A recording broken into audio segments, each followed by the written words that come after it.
Señora presidenta de Aragón, señor consejero, autoridades, queridos empresarios héroes, señoras y señores. La organización, el IAF, me ha dado 5 minutos, para hablar de innovación y de creatividad. Un tema que, por otra parte, es uno de esos temas sobre los que se habla mucho y se dice poco. Y si no, ahí tienen ustedes pues la cantidad de tertulianos, de columnistas, de estos que tienen recetas para cualquier tema que ocurra, que están permanentemente hablando de la innovación.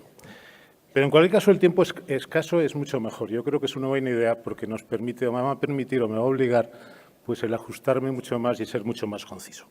Voy a usarlo en exponer 5 reflexiones personales sobre el tema de innovación y creatividad. La primera de ellas, y permíteme que utilice aquella frase que se le atribuye a Picasso, cuando decía aquello de que tengo que trabajar mucho, porque es muy importante que cuando me llegue la inspiración, pues me pille trabajando.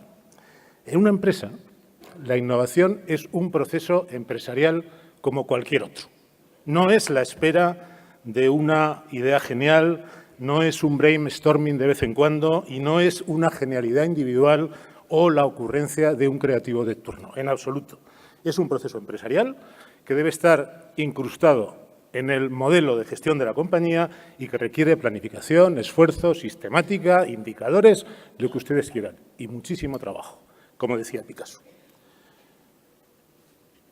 Cuando los ayudantes de Edison, y es otra frase que también ustedes conocen, querían disuadirlo de seguir haciendo ensayos que aparentemente no conducían a nada, él le respondió con una frase que ha pasado a la historia, que ustedes conocen bien, aquella que decía: ahora sé las 1000 formas de cómo no hacer una bombilla. Y este otro creador o innovador universal nos dejaba la segunda de mis reflexiones, que es la perseverancia. La innovación, como les decía antes, es un proceso, no es un suceso casual, es más bien un suceso causal. La creatividad puede ser el impulso para creer, para crear, para soñar, para arriesgar, pero la innovación no se puede improvisar. Exige rigor, sistemática, método, medios materiales y medios humanos y un clima adecuado en el trabajo. Y exige inversión y exige recursos. La tercera reflexión que quería compartir con ustedes esta tarde es que en el mundo hay muchas más innovaciones de evolución que de ruptura. La bombilla fue una ruptura, evidentemente, pero fíjense lo que ha pasado después de que era una ruptura. El mundo se iluminaba con gas y se iluminaba con aceites y pasó a iluminarse por medio de electricidad. Pero después de la ruptura, imagínense la cantidad de evoluciones, pues la fluorescencia, la fibra óptica, todo el tipo de cosas que ustedes conocen, evoluciones. Las redes sociales es una innovación fantástica que está cambiando la forma en que entendemos el mundo, en que nos comunicamos y, en cierta manera, la forma en que tenemos que organizar nuestros negocios, pues no dejan de ser también una evolución de un mundo que está entrelazado por las redes y por la Internet. ¿Cuál es el fondo de esta tercera reflexión? La evolución significa mejora de lo existente o la aplicación transversal de conocimiento desde una hasta otra de las disciplinas diferentes del saber. Y hay una tendencia, bajo mi punto de vista equivocada, a pensar que solamente las innovaciones de ruptura te van a diferenciar de la competencia, lo cual, esta opinión, bajo mi punto de vista equivocada, pues tiende de nuevo a desprestigiar el trabajo sistemático y la evolución permanente en beneficio de lo que sería el chispazo del genio creador. Yo creo que cualquier innovación aporta infinidad de oportunidades y generalmente estamos en mejor posición para explotar innovaciones de evolución que innovaciones de ruptura.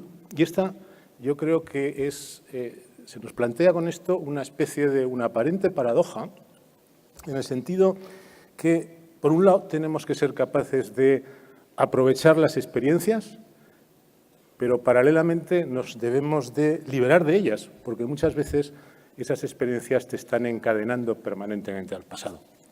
La cuarta reflexión es que la innovación es efímera y tiene corta vida, porque en un mundo tan interconectado como el que nosotros estamos viviendo, pues hay una enorme capacidad de copiar y además muchas veces de copiar de manera impune,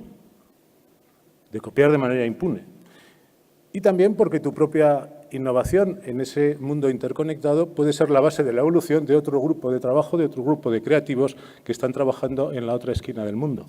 Lo cual nos lleva a dos conclusiones. Primera, de nuevo, la necesidad de tener un proceso ordenado y fértil que alimente permanentemente la innovación. Y la segunda conclusión es protéjanse. Y ahí está el mundo de las patentes, el mundo de la propiedad industrial, mundo al cual yo creo que tanto universidades, institutos como empresas en España deberían de estar mucho más cerca de lo que están.